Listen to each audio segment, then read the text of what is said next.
Hey, good morning. If you're new, I'd also like to welcome you. I'm Charlie, the lead pastor here. Really glad you are worshiping with us. And we are in the middle of a series on the book of Esther.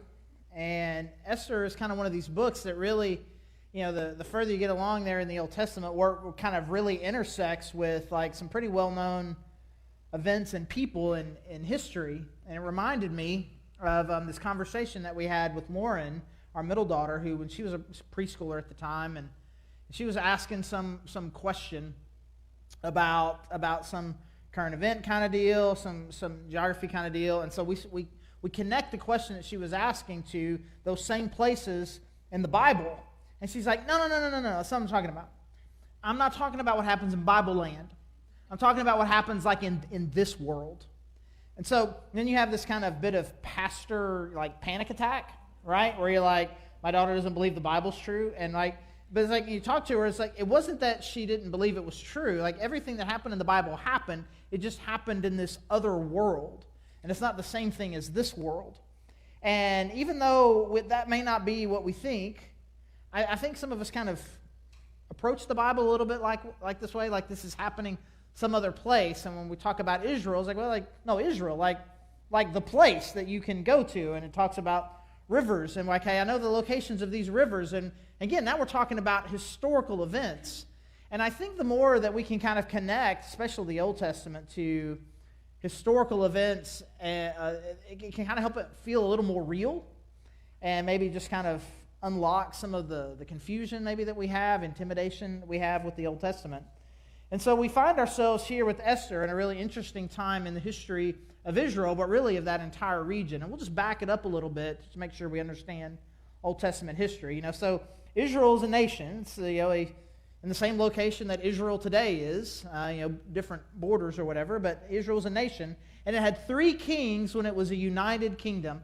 And it only lasted for 3 generations as a united kingdom. And those guys were names you may recognize: Saul, David, and Solomon, the guy who wrote the book that we just were looking at last month.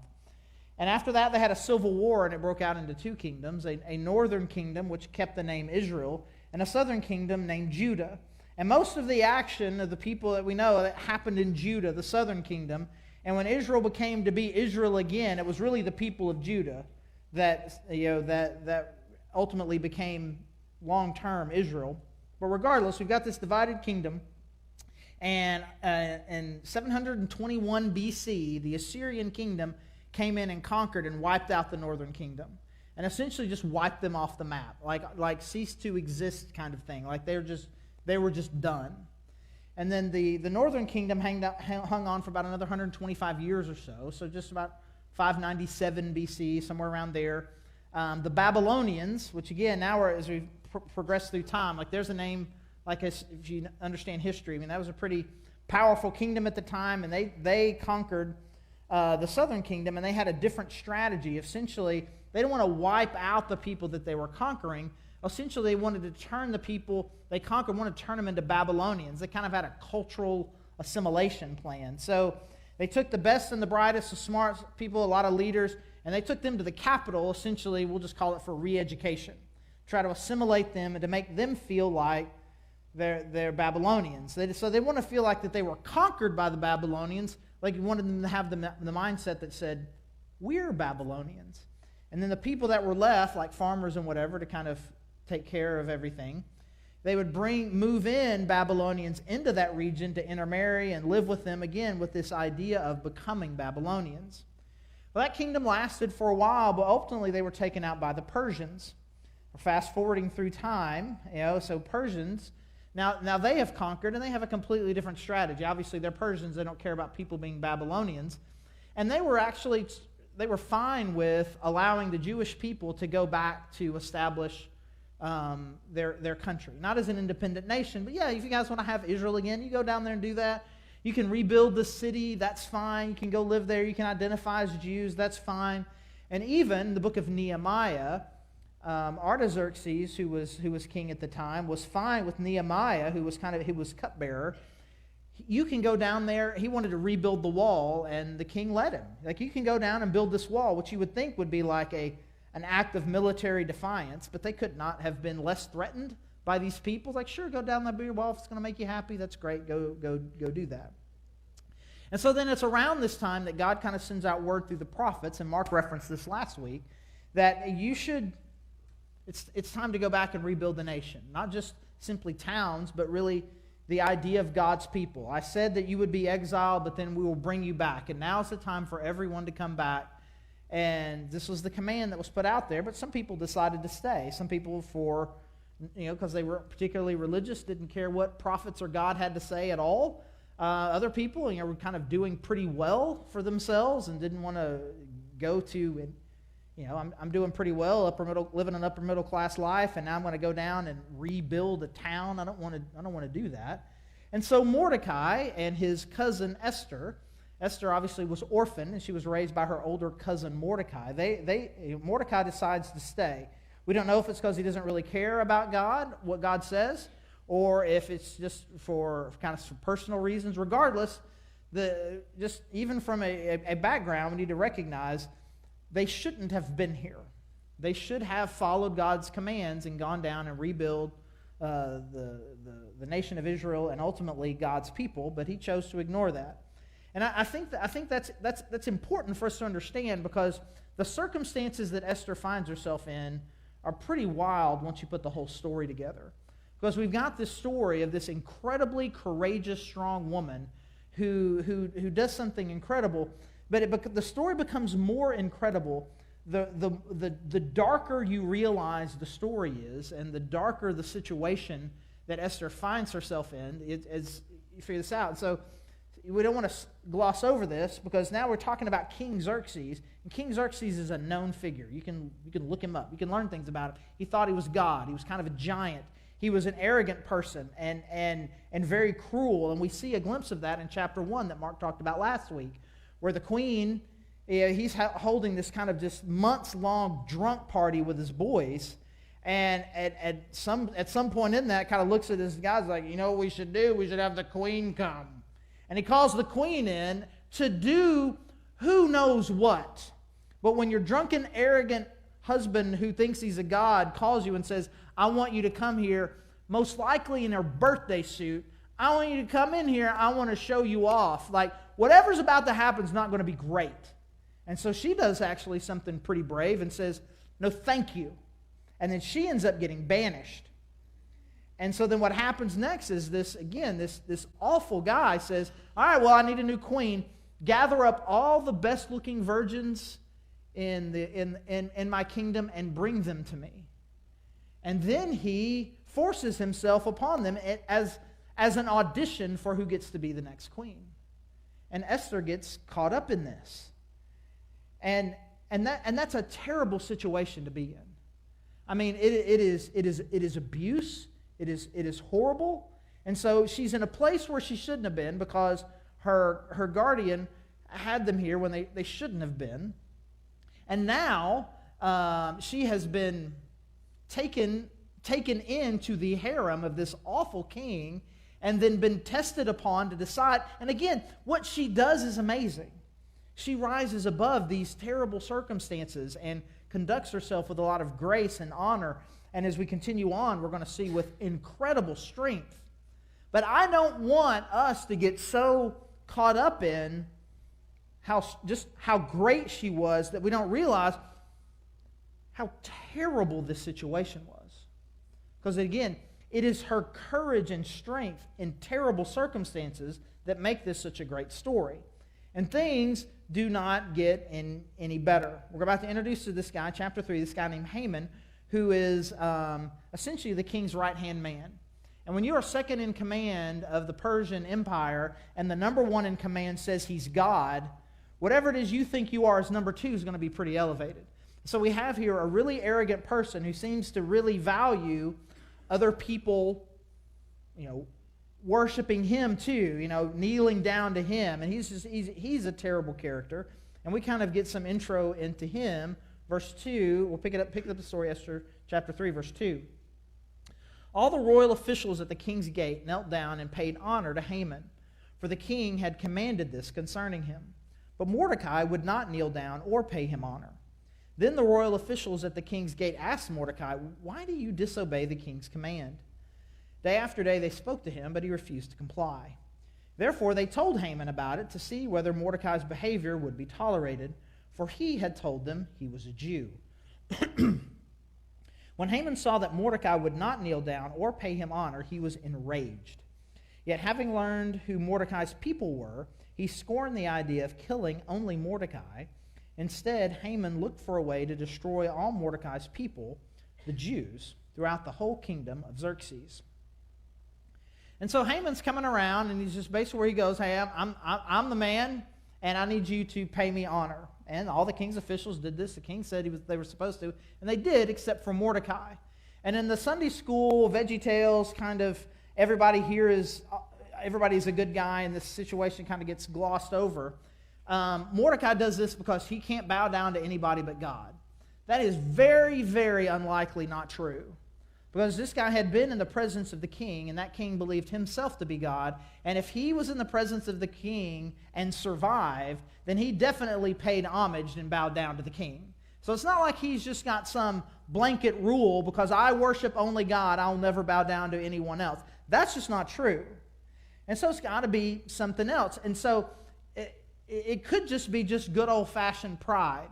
Actually, Mordecai, he was kind of rising in stature as, he helped foil this assassination plot against the king. It's like, I'm not going to bow down to you. I'm Mordecai. Or it could be, and I think this is most likely, it could be a combination, but I think this is probably most likely. Mordecai says, I'm a Jew. He doesn't say that in a religious way. He just says it in a ethnic identity. Well, Haman was an Amalekite.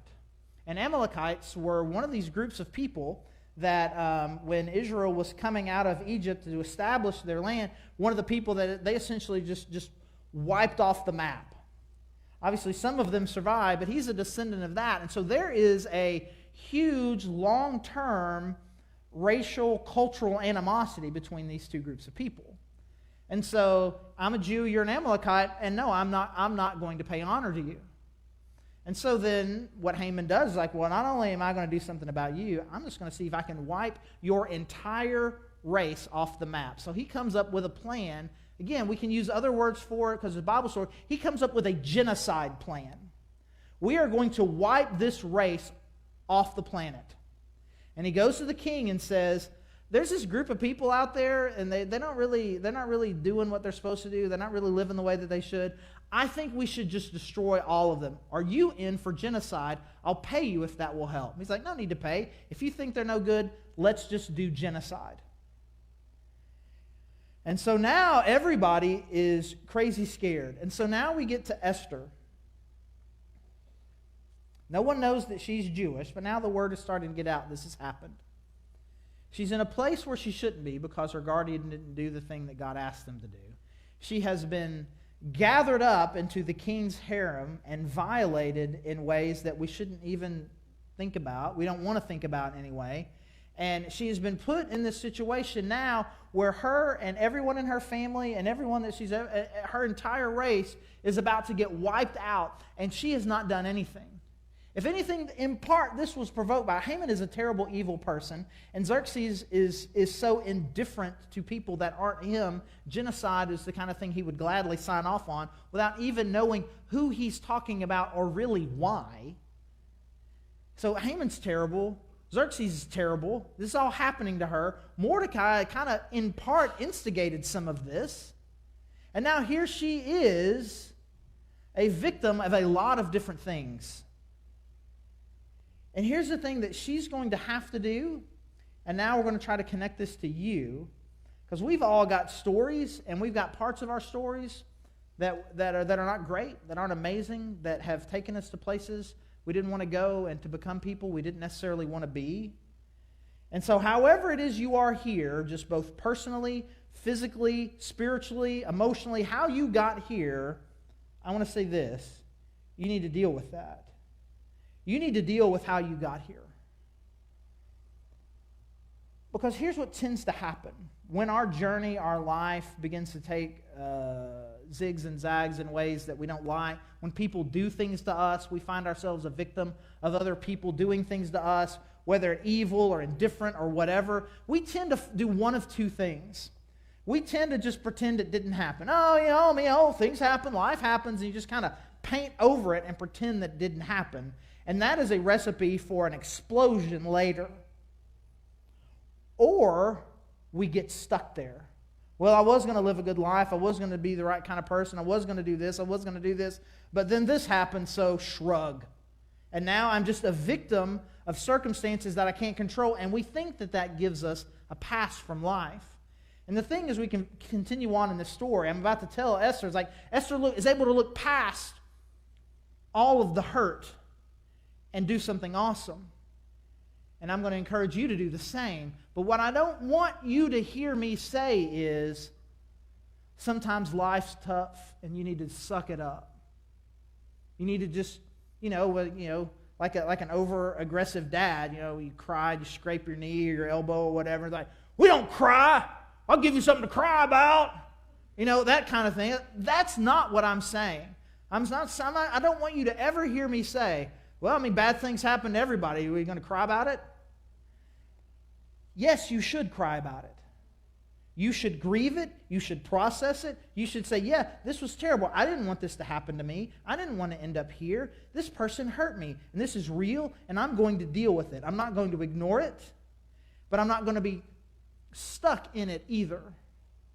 Instead, I'm going to deal with it. I'm going to process it. I'm going to talk to people, talk to friends.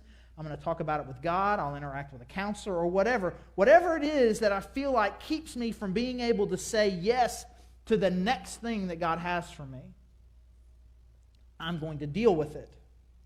And honestly, we don't get to see a lot of that processing that happens for Esther. But again, the overwhelming amount of courage that she shows in some really terrible circumstances demonstrates, I think, at some point, some sort of healthy process of rising above some incredibly awful circumstances. So we continue on here, and Mordecai finds out that Haman has done this, and is just, he's completely shaken by it. Obviously, that now that because he's failed to bow down to Haman, that now his entire people are about to get wiped off the planet. So he is grieving about it, and turns, and it's interesting that he turns to his old religious customs. He puts himself in sackcloth rather than clothes, and he's not eating. And he's kind of doing these things that were, again, religious practices that historically his people have done. And so we see, even in this awful circumstance, we're starting to see God, even if, again, he's not named specifically in the book, turning these people towards him. Well, Esther catches wind that Mordecai is not himself anymore. He's not eating. He can't come into the kingdom anymore, come into the palace anymore because he's not wearing appropriate clothes. He's out there in these sackcloths. What's going on? So she sends these messengers. She sends a messenger to talk to Mordecai, and this is where we pick up the story in chapter 4, verse 7. Mordecai told him, again, Esther's kind of emissary, told him everything that had happened to him, including the exact amount of money Haman had promised to pay into the royal treasury for the destruction of the Jews. He also gave him a copy of the text of the edict of their annihilation, which had been published in Susa, to show to Esther and to explain it to her. And he told him to instruct her to go into the king's presence to beg for mercy and plead with him for her people. Hathach went back and reported to Esther what Mordecai had said. Then she instructed him to say to Mordecai, all the king's officials and the people of the royal provinces know that for any man or woman who approaches the king in the inner court without being summoned, the king has but one law, that they be put to death unless the king extends the gold scepter to them and spares their lives. But 30 days have passed since I was called to go to the king. When Esther's words were reported to Mordecai, he sent back this answer. Do not think that because you are in the king's house, you alone of all the Jews will escape. For if you remain silent in this time, relief and deliverance for the Jews will arise from another place, but you and your father's family will perish. And who knows but that you have come to your royal position for such a time as this. So we have this story here, like they're going back and forth, and she finds out from Mordecai what's going on. Hey, we're all about to get wiped off the planet. And he's like, you need to do something about it. You have access to the king. You should talk to the king. And she says, I can't do that. You can only go talk to the king if the king summons you. And if he doesn't summon you, then he just kills you, because you're not allowed to be, again, in the God's presence unless he calls for you. Unless by some strange coincidence, like he's willing to raise his scepter. But who would do that? This is just not what's done.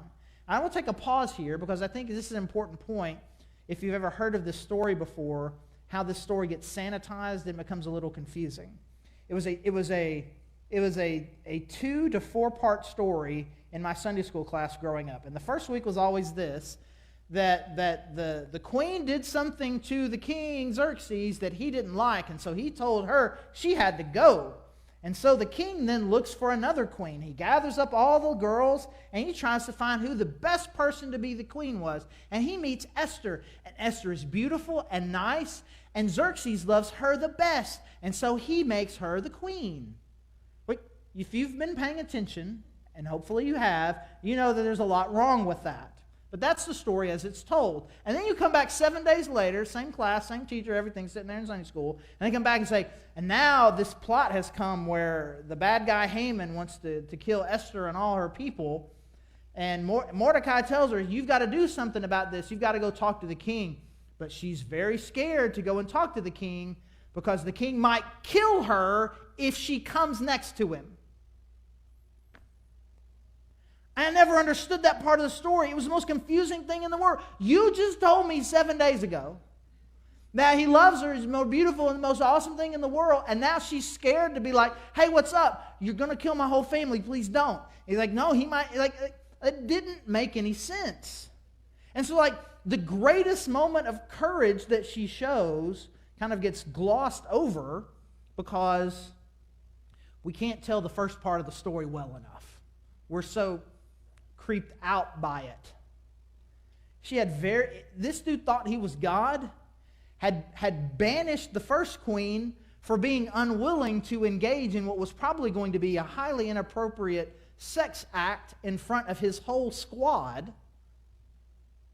And she has been violated by this man, taken against her will. And this dude thinks he's God, and you want me to just walk up to him? No. She's every right to be scared. And Mordecai, again, I think we can see his character kind of shifting again more towards a God-honoring approach. He says to her, listen, you're not going to be able to escape this. And again, I think this is a statement of faith on his part as he's slowly coming back around. You know, relief and deliverance for the Jews will come from another place. There again, God's kind of silently behind that. I think you just see him, can't quite verbalize it, but it's like this idea, God is not going to abandon us. And then he says something incredibly powerful that ultimately turns it for her, and ultimately I want it to turn a little bit the course of how you view your own life. He says this to her, and who knows but that you have come to your royal position for such a time as this. I understand you're scared. I understand a lot of bad things can happen. But hear me say this. What if this is why you're here? What if this is why God has you here for such a time as this? And so I say to you that you need to deal with however it is you got here, whatever hurt or baggage or bad things that have happened in your past that have brought you to where you are personally, spiritually, all the hurt that you've done to yourself, like Mordecai, the hurt that has been done to you, like Esther, the combination of both in everybody's lives. Whatever it is, you need to deal with it, but ultimately you got to understand this, that God has you here now for a reason. Deal with your past, deal with your pain, but right here, right now, God has you here because He's wanting to do something incredible in and through your life. You walk through those front doors in the church every Sunday, and you don't notice it, but it's right here on the right. It's our mission statement, and it says that God is calling us as a church to reach people, to become fully devoted to Christ, but also to be world changers for Christ. And here's the thing. God has placed you here because He believes that you can change the world. God wants to use you to impact the world in such a way where people's lives will be changed forever. That people will find hope and life and God through Jesus in a way because of you That is what he wants you to do. It's not just what he wants the church to do. It's not what he wants pastors to do. He wants to do this in you. And however it is you got here, I'm not going to be stuck by that anymore. It doesn't matter how the journey got me here. I believe in this moment that God has me here because he wants to do something great in me. He wants to do something great through me. And I say this, and if you've been around for a while, you've probably heard me say this a handful of times in a handful of different ways. But I want you, I so desperately want you to believe it. And I think one of the reasons sometimes we get stuck is because we think it can only be something huge and epic, and we ignore the small thing. Or we don't have the eyes, we're not willing to look at the big thing that God may want to do. It doesn't have to be epically huge and big at first. And I'll tell you a story that happened just this morning. I'm at McDonald's like I always am, and it's me and a couple of older couples that are always there. They come dressed for church. We were all just kind of like, hey, we kind of have that kind of relationship. Hey, like we're all church people. Kind of that's our bond. We're all church people that go to McDonald's. So I'm at this moment I'm locked in on my iPad, putting the finishing touches on this. I didn't even notice. And again, there's a metaphor there. I didn't even notice the homeless guy that walked into the McDonald's. I didn't even notice. I'm just too busy doing the thing I'm doing. I didn't notice anything until the McDonald's worker comes out with this tray, just overflowing with food and multiple beverages, and she tries to bring it to him, and he's like, I didn't order that. And this couple over here is like, we got that for you. I hope you have a blessed day. God brought them, at least, to McDonald's that morning to make a difference in the life of this one dude. It's a very small thing that had a huge blessing in his life. And, can't put together the long-term impact that will have, but it'll have an impact on him that day. And at a minimum, random dude in the corner who tries to keep to himself, he noticed it and told a few hundred people today. These are the kinds of things that you can do. Having conversation with somebody yesterday, and they're just talking. It's like, I think God may want me to lead a Bible study for women. And I was able to say, yes, I think that is exactly what you're supposed to do. And we say these things, we say them too often. We say them real timid, like we're not really sure that's what God wants. Yes, that's what he wants. Hey, I think we should put a mural that put up there by our front door that makes sure everybody knows this is a place where you can belong. You think we should do that? Yes, you should do that. And then we've got people in our church it's not just the little thing, but are taking big steps to do incredible things. Guys who, taking their position of leadership and influence at work, who are now leading small groups and having incredible ministries to the people at their work. We've got lots of people, and there's cards there in the back, lots of people who've been a part of this church and have realized that God has orchestrated their circumstances where he's calling me to go to the other side of the world and take the message of Jesus to people who aren't going to hear it otherwise. From the small to the incredibly big, God has something great for you to do. And it does not matter to me that you do not believe it. I believe it. I believe in you, that God has called you to change the world, to make a difference for him in this world. That is what God has called you to. We believe that for you. And so Esther responds. She responds to this charge from Mordecai here about maybe, who knows, maybe this is why you're here. And she sends this reply, verse 15. Esther sent this reply to Mordecai, "Go gather together all the Jews who are in Susa and fast for me. Do not eat or drink for 3 days, night or day. I and my attendants will fast as you do. When this is done, I will go to the king, even though it is against the law, and if I perish, I perish."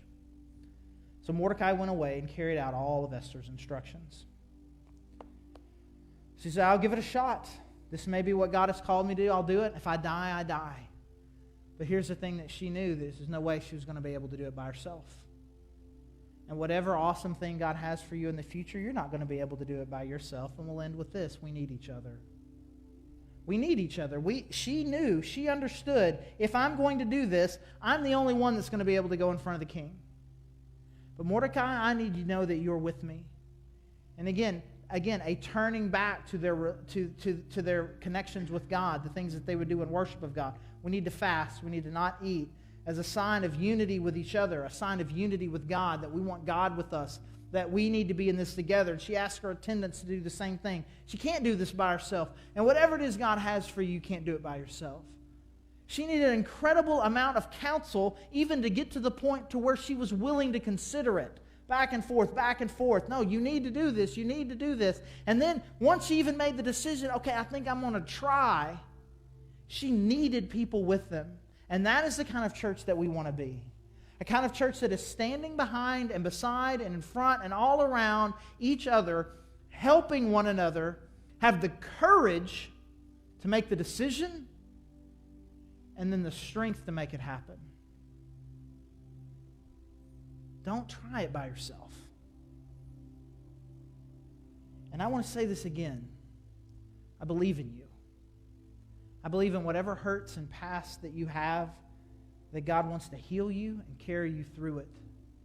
And then He wants to give you a different set of spiritual eyes to view your life and the world around you in a different way, as a place of, why did God put me here? What does He want to do? And if you surround yourself with the right kind of people, then this room will be full of world changers. And so as we respond, let's just figure out where we need, what's next for us. For some of you, all you really heard today is I gave you permission to cry and to process and to try and heal from your past. And if that's so, then that's great. You get the people around you you need to do that. But even in that process, we all need to kind of have this idea of like, I want to do this so that then God can give me the eyes that I need to see my life in the world in a different way. And God, please surround me with people. So as always, we've got a lot of different ways to kind of have a spiritual response. Our prayer team has been back there praying for you the whole time. If you need that encouragement, please go back there and pray.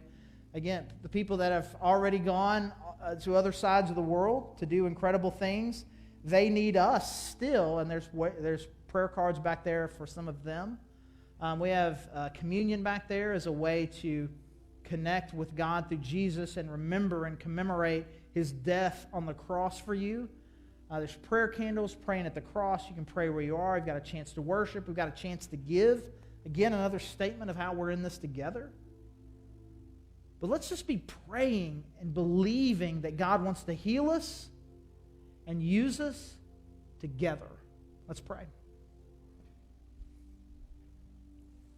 God, I thank you. I thank you for the awesome men and women here in this room. Thank you for the men and women who are already taking those kind of small steps to make a big difference. God, I thank you for all the people here who serve in our Grove Kids, making a difference in the world each and every week by loving on these kids. And God, and all the people in all the different serving teams here, people, God, who are loving on the broken and the hurting and those struggling with homelessness. God, I thank you for those people who have made it their vocation to do crazy things for you all over the world. And God, I pray that you would not let anyone here walk out of here not believing that, God, that you've got a great plan and a future for them. Give us the eyes to see, the healing that we need to have those eyes, and the unity to make it happen together. And we love you, God, and it's in your Son's name that we pray. Amen.